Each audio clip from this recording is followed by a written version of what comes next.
In this season of Pearl Meyer Unscripted, we're looking at executive compensation through an industry lens.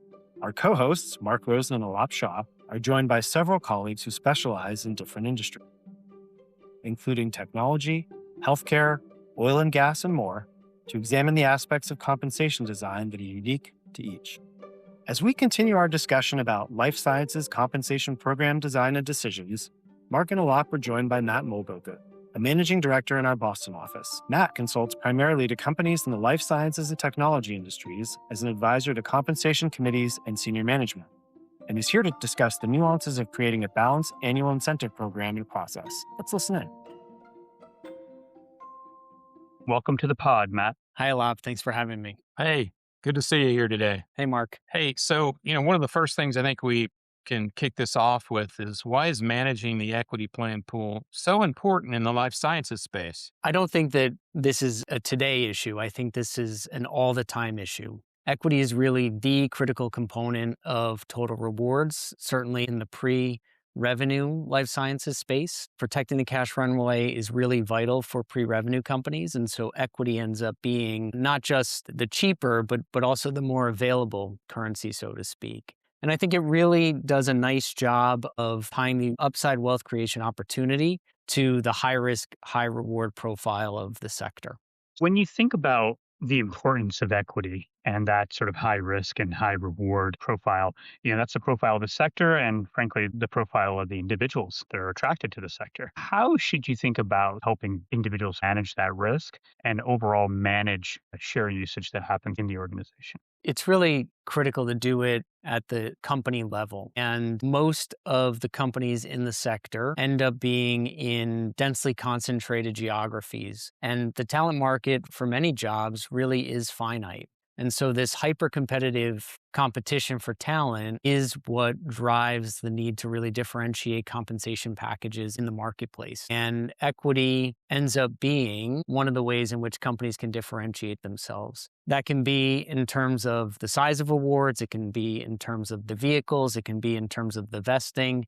And of course, every company has its unique profile and culture. For companies in this space, managing the pool ultimately becomes critical to the ability to provide competitive total reward packages on an ongoing basis. Some of those levers include how you size equity awards, the vehicle mix, the vehicle vesting, new hire and promotion award philosophies, the use of inducement awards, just to name a few. The primary one that we spend a lot of time speaking with our comp committees about is, how do you size awards? Do you benchmark and size awards on what I'll call the percent of company approach, where each grant is denominated in terms of a number of units divided by the total common shares outstanding, the piece of the pie approach to equity compensation? Or do you benchmark and size awards based on the grant date fair value, where each option grant is valued using its Black-Scholes, and we can benchmark to publicly available market data from a peer group? The third approach would be to take a blend of the two, or the hybrid approach, where we would size awards based on usually an average of what those two prior methodologies would suggest. And this is the lengthiest conversation I think that we have with our clients every year. We think that the answer can be different at different points in the life cycle. Things like company stage and its risk profile, valuation and stock price, volatility, overall market volatility need to be considered. And it doesn't have to be a one-time decision that lasts forever. We think it's appropriate to have this conversation with our clients on an ongoing basis and evolve appropriately. So Matt, it sounds like what I'm hearing you say is that flexibility and ability to be nimble are key in terms of what strategy you would adopt. But sort of zooming out a bit, I often get asked the question, what is most important once you've established that strategy in terms of managing the pool? Is it the gross burn rate that a company has, or is it the net burn rate? I like to focus on both, Aalap. And the reason is that the gross burn rate is really indicative of your ability to deliver competitive awards at grant. That's going to be important to your employee population to make sure that they feel like they're being adequately compensated and have the right opportunity to participate in upside. It's going to be important to candidates that you're trying to attract to the organization. They may have competing offers. Sometimes it may require a little bit of extra education to explain why your package is competitive and how you think about equity internally. But the net burn rate is also important because that is ultimately what guides how much equity we have available for future issuance and when and if we will have to go back to shareholders to ask for new shares. So it's really important that companies are looking at both and including those as part of these holistic conversations each year about the equity strategy that's going to be best for the year ahead. So as you think about that, what are the consequences of running out of shares? Obviously, that's sort of where you're moving towards. What happens? For private companies, the challenge is that you need to go back to your investors and put together a compelling rationale as to why you need them to take on the additional dilution of increasing the pool.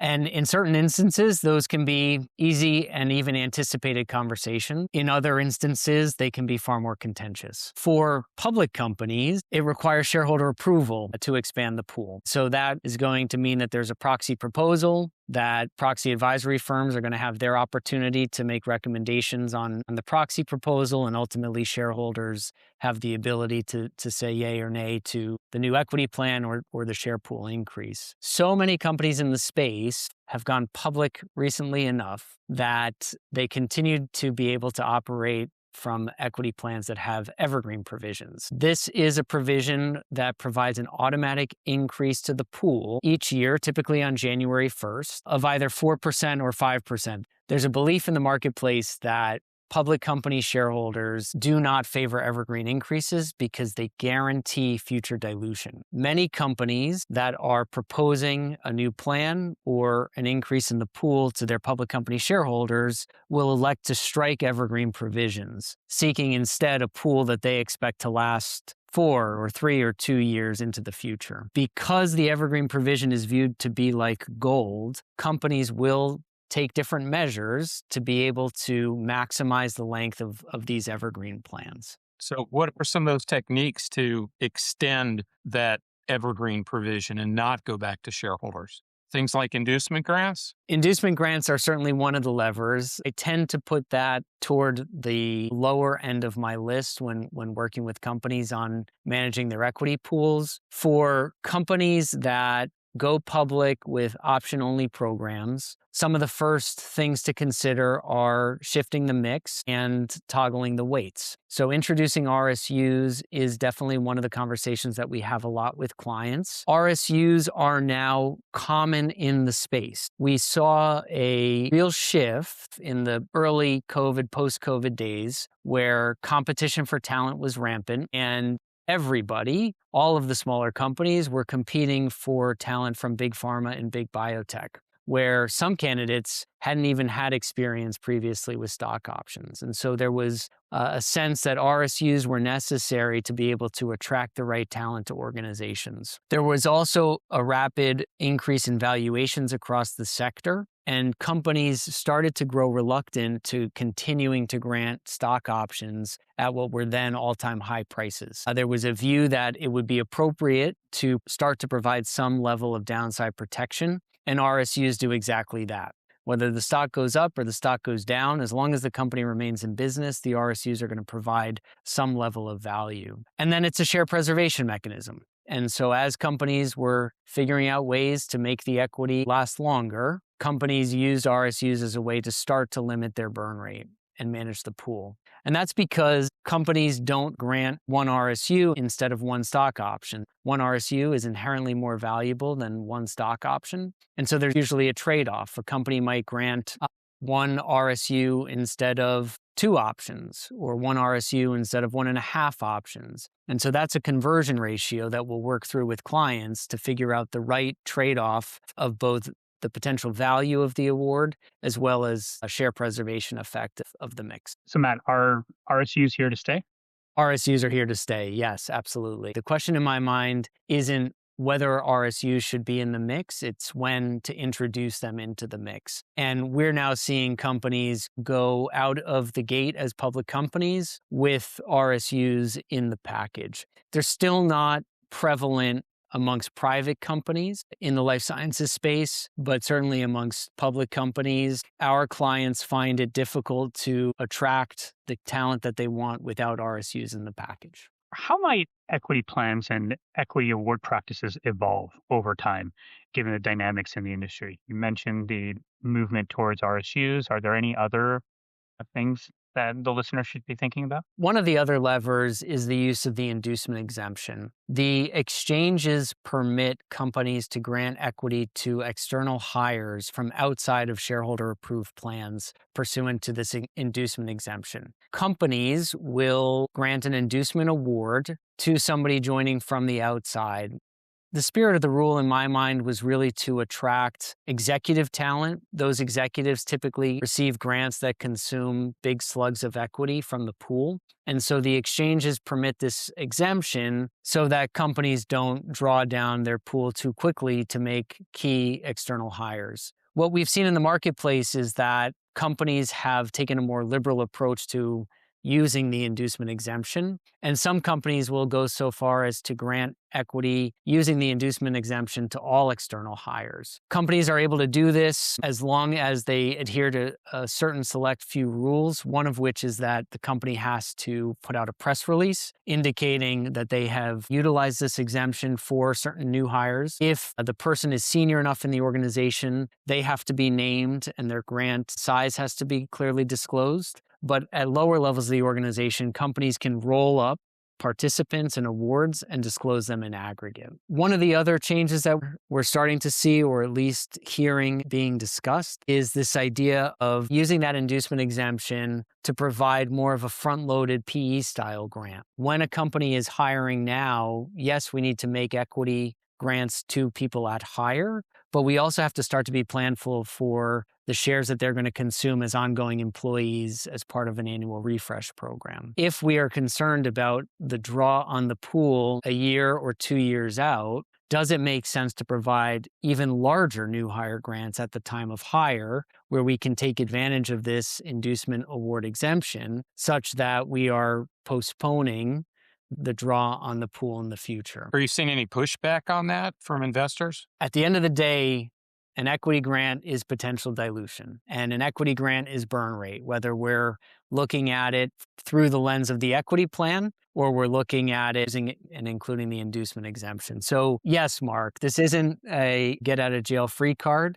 Companies need to be prudently managing their dilution. But as companies are discussing their overall equity strategy and thinking through all of the different levers at their disposal, the inducement award and how you use it is something that is getting more and more attention of late. I'll share one other thought about how practices may evolve. We talked earlier about evergreen provisions and this idea that companies likely won't be able to get public company shareholders to approve an equity evergreen provision. When a company goes public, the equity provision typically has a 10-year life.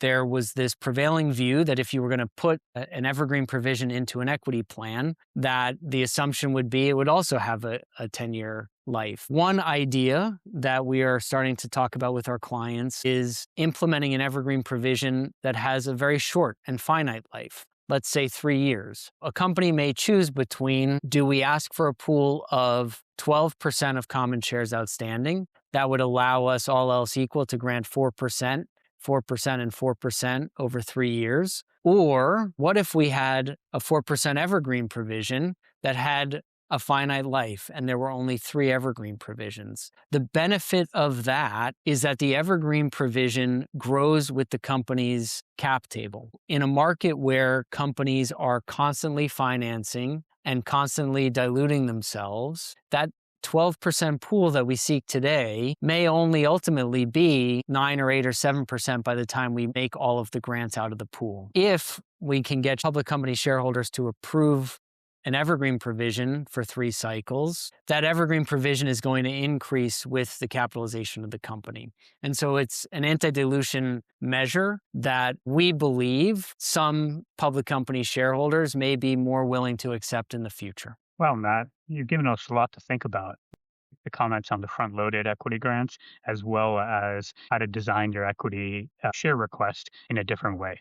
Thank you for such a great conversation and providing more insight on equity pool management. Thanks, Matt. Appreciate it. Thank you both for having me today. Yes, our thanks to Matt for his thoughtful perspective on equity pool management. On our next episode, we'll close out this industry segment by examining the compensation issues life sciences companies should address when preparing to go public. After a quiet period for the IPO market, many life sciences companies are again evaluating their public company readiness. Managing Director Rob James will join us to explain how compensation planning is often one of the areas where companies underestimate the lead time, technical judgment, and investor sensitivity involved, particularly around equity usage and dilution. Until then, you can find all of our unscripted episodes on Spotify, Apple Podcasts, Pearlmeyer.com, or wherever you get your podcasts. We'll meet you back here next week.